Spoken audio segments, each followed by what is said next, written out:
You're about to see the rarest kind of human experience.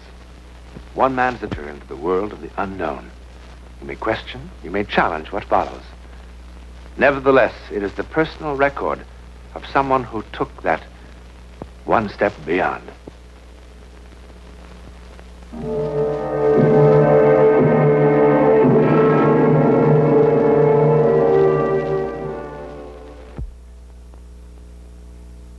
Standing right here! I stopped! It was no hallucination.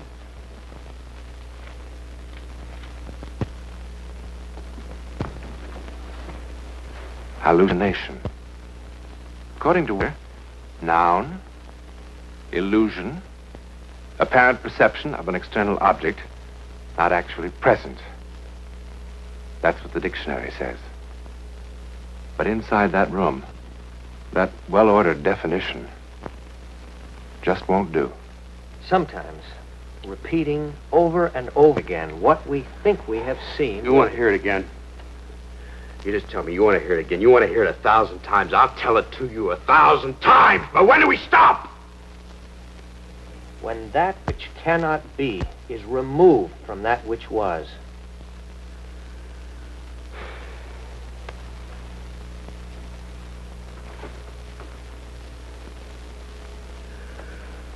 Okay, Doctor. Same story. 6 weeks ago, I was released from a sanitarium for chronic alcoholism.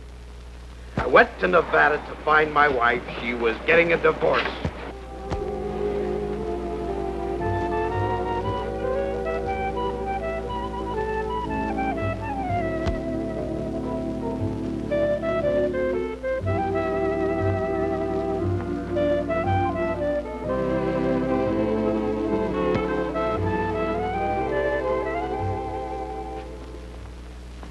Hi, Dad. Wow. It's been a while, son. You know something, son? I missed you. Me too. But Ma said it'd be better if we didn't bother you. Well, she's right. She's right. That's no place to go visiting people. How is she? She's okay. Hey, what's the matter, huh? Nothing. Oh. Well, I'm not drunk, if that's what you're wondering. Dad. That was it, wasn't it? She told you to find out if I was. Well, now, that's nothing for you to be ashamed of. She's absolutely right. She shouldn't see me unless she makes sure. You're never going to have to worry about that again, Steve. You believe me? Sure I do. Thanks, Steve. Now let's go see if we can convince your mother. I hope she believes you. I hope so, too.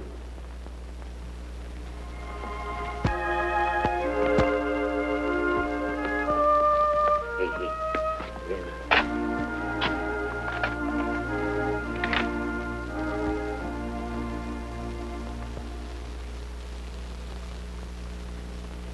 Helen. Hello, Carl. Put this out in the station wagon, will you, Steve? You still going? Mm-hmm. Dad, too? Well, you run along now, huh? Steve. See you later.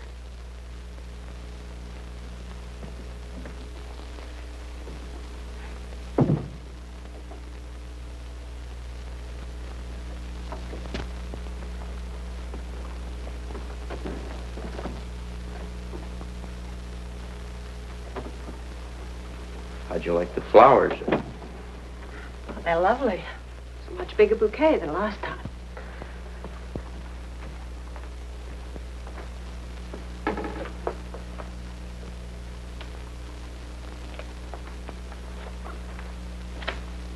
I see you didn't care much for the note either. I meant every word of it. You always do. You were always sweet and thoughtful, Carl. Except when I was drunk and looking for somebody to punch. I just can't help it anymore. I used to be able to forget, but now I can't. Why did you come all the way out here? answer is no. Helen? No, Carl, absolutely no. See, all the other times you were away, I used to be able to think of you the way you were when we first got married. The good times. But this last time, all I could see was you drunk and shouting and fighting and those two policemen, the way they looked at me.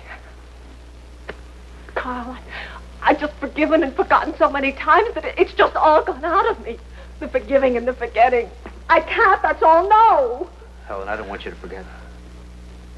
Carl, what you're doing is not fair to any of us. You're upsetting Stevie and... Now, listen to me, Helen. I want you to remember. We've both got to remember just how terrible it was.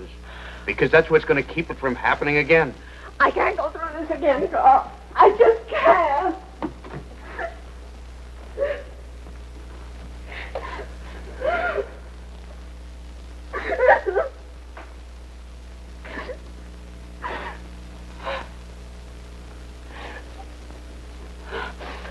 Why did you have to come out here? Why couldn't you just leave us alone? Helen, you remember where they put me the last time? It was pretty awful. I was never so scared in my whole life. Not even when I was a little kid. Oh, I hated you for letting them put me there. Well, what was I supposed to have done? I hated you at first. But I'm grateful now. You gave me a lot of time to think. And when I got out, I realized that I'd never take another drink as long as I lived. But how do you know? Because now I know what made me drink. It was fear. Fear? Of what? You had a wonderful job, and we had Stevie. You knew how much I loved you. And I was afraid that I wasn't good enough for you. That doesn't make much sense, I guess. How can I make you understand? Well, I drank to forget the fear. And when I was drinking, I really wasn't good enough for you. Well, the fear got worse. I drank some more. And I lost my job. I hated myself for that. And I drank some more. Hated myself some more. And all the time I was afraid. But I'm not afraid anymore.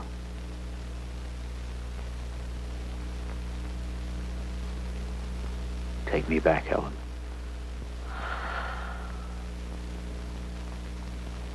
What do you say? You were always such a good salesman. You make it sound so right. It is right.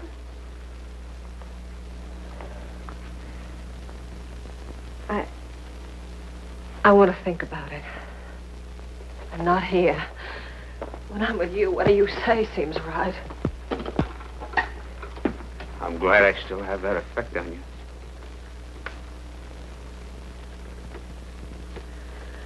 I promised Stevie I'd take him sightseeing this afternoon. Could I go with you? No, we'll be back before supper. While you're deciding, would you wear this? I'll never put that ring on again, Carl, unless I mean it. If it is no, I promise I won't argue. Thanks, Carl. Just in case it is no, I want you to remember this. I do love you.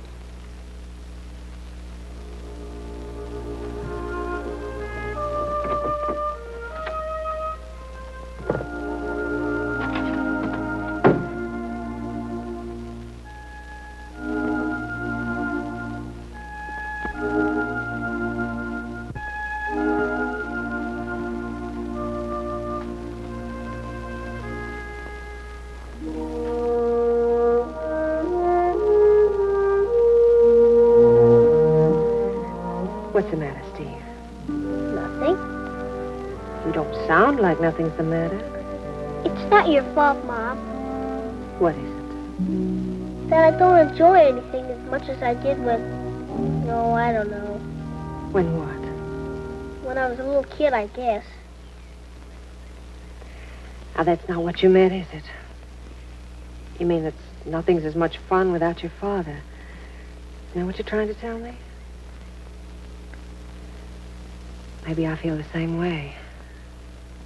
Maybe. Maybe. When are you going to decide? I don't know. Why not? Because it isn't that easy. It is to me. You want to, don't you? Oh, yes, I want to. But, I thought we came out here to look at a silver mine. Wasn't that the general idea? Come on. Hey, wait a minute. You're going to need your flashlight.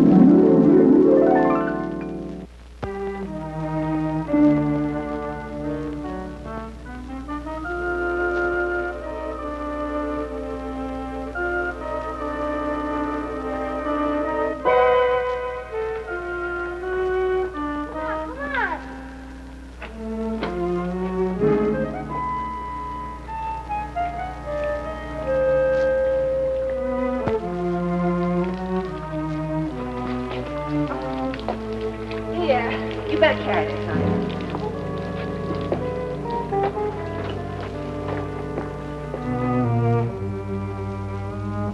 Stevie? Stevie? I'm over here, Mom. You scared me half to death. I'm sorry. Look down there. I wonder how deep it is. Got a piece of paper? Piece of paper's no good. We'll use a rock.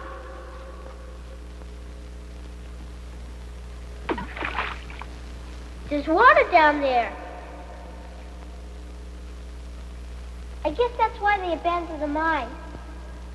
I don't know. Dad would. Will you give a lady a little time? Haven't you had enough time? Yes, Stevie, I guess I have. Then let's go back and tell him. No, not right now. Run on.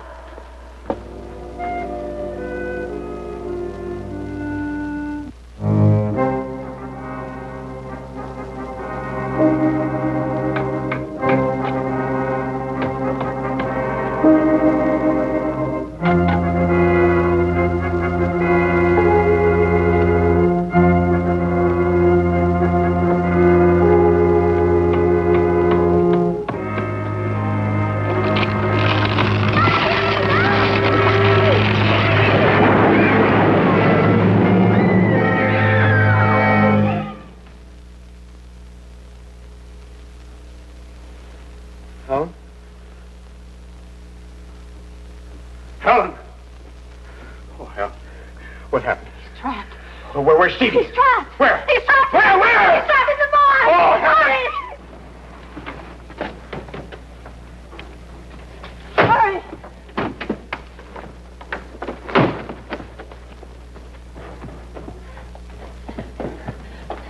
Hurry! There! He's underneath! No, over there! There! Where? Right here, hurry! Hurry! Try to get some help, Helen. Please try to get some help.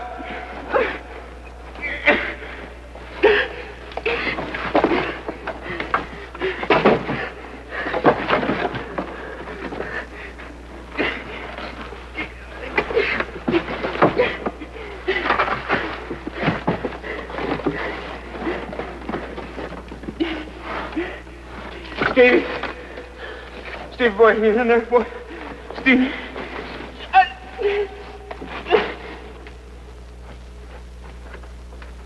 Lady! Lady? Lady! Where are you? Right here, right here! Where's the trouble? Here! Where's the trouble, lady? Right here, my boy's in there. My boy's in there. Someplace he's in here. His voice. How do you get in? Steve. Oh. Watch it. Take it easy now. Watch. I see him. He's gone. Can you get through? I got a little truck. Stevie? Is he now? Is he alive? Stevie? Stevie?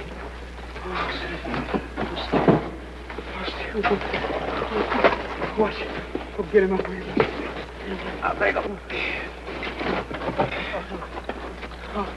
I got him. Watch. Let him through. Pardon me. Help him, Steve. Where's he? Here you are. Get me. Stevie. Oh, Stevie. Stevie. Okay. Mom! Mom! Mom!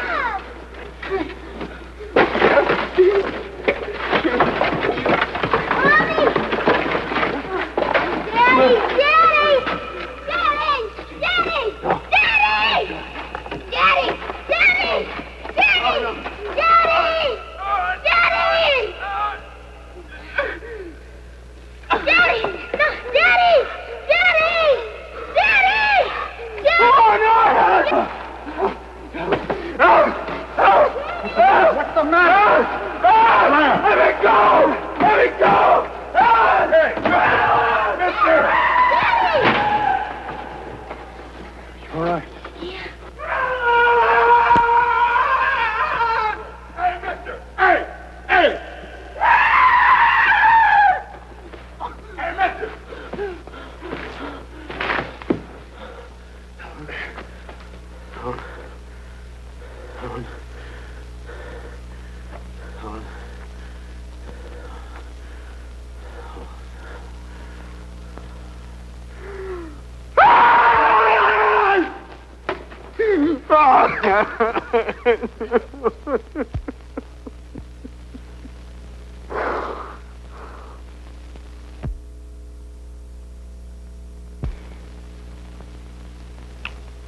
Well, that's it.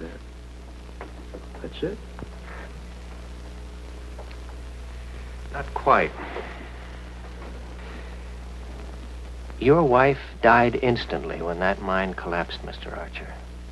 That's a medical fact. Go ahead, state the other medical fact. Tell me I'm out of my mind. There's nothing wrong with your mind. But there are certain facts you have to face. For instance, do you have any idea how your wife got from the mine to the motel? Her station wagon never left that mine. You know that, don't you? It was an extremely hot day. You were fatigued from the long drive, and you were under considerable emotional stress. Now, isn't that true? Isn't that true? Yes. Your wife was gone longer than you thought she would be. You were worried that perhaps she would never come back. So you invented reasons why she was gone. I saw! She was standing right here! Now, come on.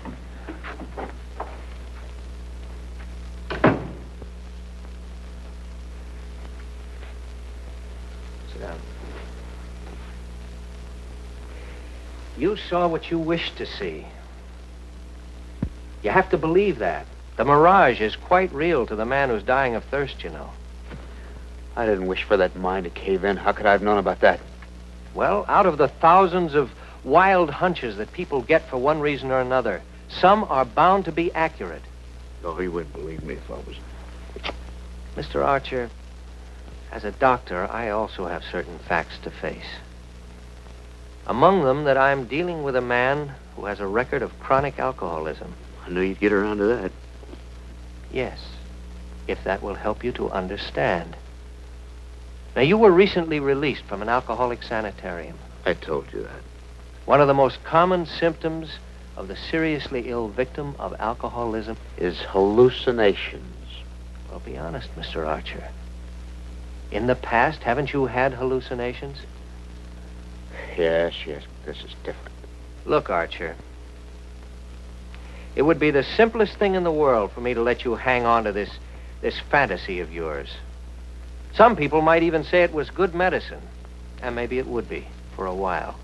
But in the end, if you really came to believe it, if it became, as it could, one of the most important things in your life, you'd end up a very sick man.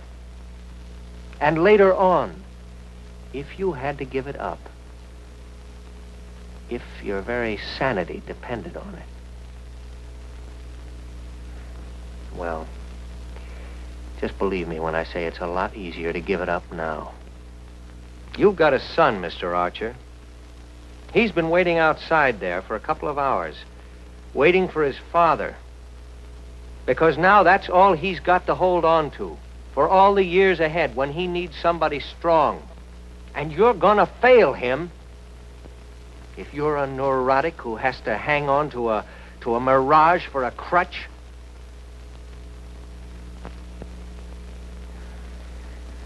I'm sorry I had to say it that way.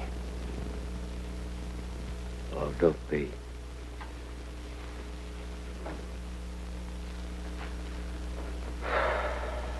Is it all right if I go home right away now?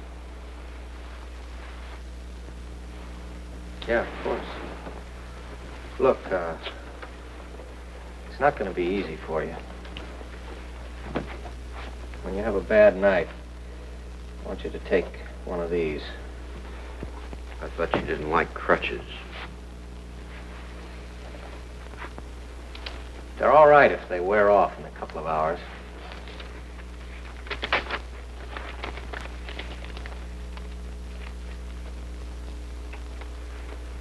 Well, thanks, sir.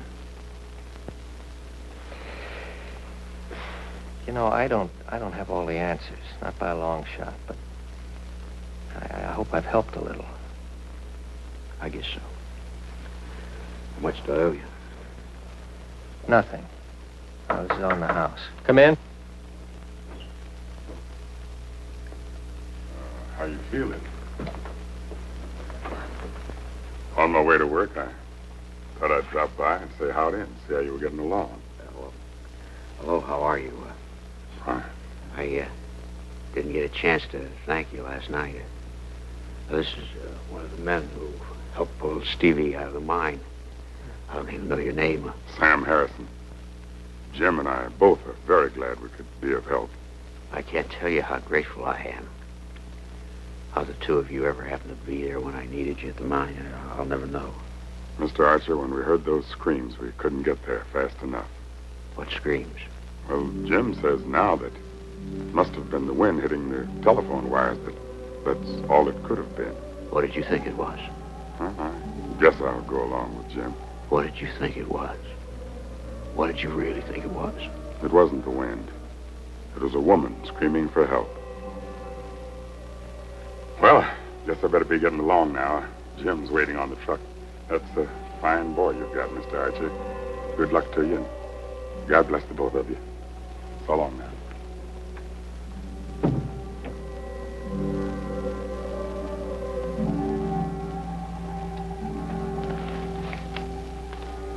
I don't think I'll need these.